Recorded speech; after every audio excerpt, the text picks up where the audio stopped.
Salut à toutes et à toutes et on se retrouve aujourd'hui pour une toute nouvelle vidéo. Et aujourd'hui, vidéo assez spéciale en effet, nous allons pas voir ensemble un tour de magie expliqué, mais vous avez été nombreux à me demander de faire des reviews, de donner des avis sur les produits cliniques, etc. C'est la raison pour laquelle je fais cette vidéo.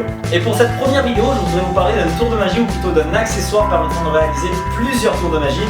Je veux bien entendu vous parler des balles en mousse. Et avant de vous parler de ces balles en mousse, je vous laisse avec une vidéo de démo d'une des performances live réalisables avec ces balles afin de vous donner une idée du rendu en conditions réelles. J'espère que cette vidéo vous plaira. Allez, c'est parti, on se retrouve après pour débriefer. Voilà. Ok, les mains sont vides. Regarde bien. Ce qu'on va faire, je vais prendre une balle, je mets dans ma main et la deuxième, très important, je vais te la confier. Donc serre-la très fort et retourne le poignet. Juste comme ça, on va prendre celle-ci là. Attention, fais juste un petit mouvement et là la balle devient invisible. Donc, si je la lance dans ta main, retourne le poignet et ouvre deux balles. Ça me dégoûte. J'espère que la petite démo vous aura plu. Alors on se retrouve maintenant pour parler des balles en mousse. Et pourquoi je vous parle des balles en mousse? Tout simplement car j'estime que les balles en mousse font partie des accessoires indispensables dans le répertoire des magiciens, tout comme les cartes, les pièces, etc. Pourquoi? Car c'est tout petit, avec deux petites balles on peut réaliser beaucoup d'effets et qu'on peut toucher à la fois les enfants, les adultes, les plus vieux, tout le monde adore les balles en mousse car l'effet de base, on va dire, se retrouve dans la main du spectateur. Et quand l'effet final se trouve dans la main du spectateur, l'effet est multiplié par 10 à chaque fois.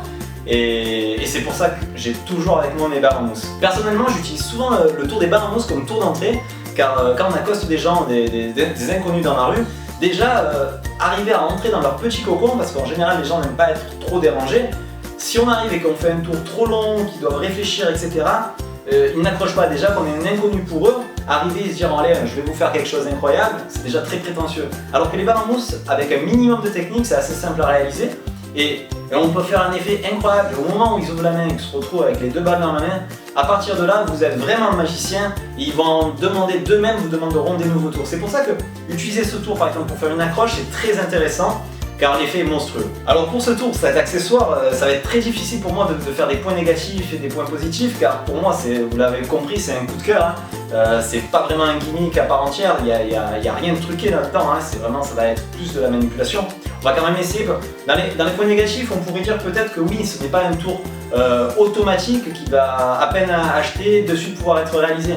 Il va falloir de l'entraînement car il nécessite un peu de manipulation, mais rien de très compliqué car il existe beaucoup de méthodes pour les débutants, après pour ceux qui manipulent un peu mieux, etc., pour donner encore plus l'illusion, sans dévoiler les passes, mais voilà, il y a des techniques et il y en a des plus simples que d'autres. Donc c'est quand même accessible un peu à tous, on va dire pas tout à fait aux débutants, c'est ceux qui ont par exemple qui savent faire 2-3 tours, hop, ils peuvent passer de suite à ça. Et c'est vraiment très bien ensuite pour basculer dans la magie des pièces, qui est quand même beaucoup plus difficile. Donc oui, en termes de points négatifs, on est sur débutant plus, on va dire, hein, parce qu'il faut un minimum de manipulation et ça va être surtout de la présentation. Donc voilà, c'est parce que ce n'est pas un tour automatique. Après pour le reste, ça va rester que des points positifs, hein. Les effets sont monstrueux, avec deux balles on peut créer nos propres routines, si on est un peu imaginatif on peut se faire nos propres routines, faire des téléportations, disparitions, dédoublements. L'effet de base, hein, de faire apparaître les deux balles dans la main du spectateur, ça c'est monstrueux, hein, n'importe qui, quand il ouvre la main, il voit les deux balles, c'est killer direct, là, de suite on passe une barre, hein. Donc rien que pour ça, c'est vraiment très intéressant. Le prix, ça coûte pas très cher en plus, hein, ça doit coûter dans les alentours entre 5, 6, 7, 8 euros je crois, il me semble, donc c'est vraiment pas très cher. Pour l'effet justement, pour l'effet réalisable, c'est à posséder, il en faut, c'est comme ça. Autre point positif, bon c'est très visuel, facile à ranger, voilà, c'est deux petites balles, hein, on les met dans la poche, on les a toujours sur nous, ça gêne pas, c'est léger, quoi de plus?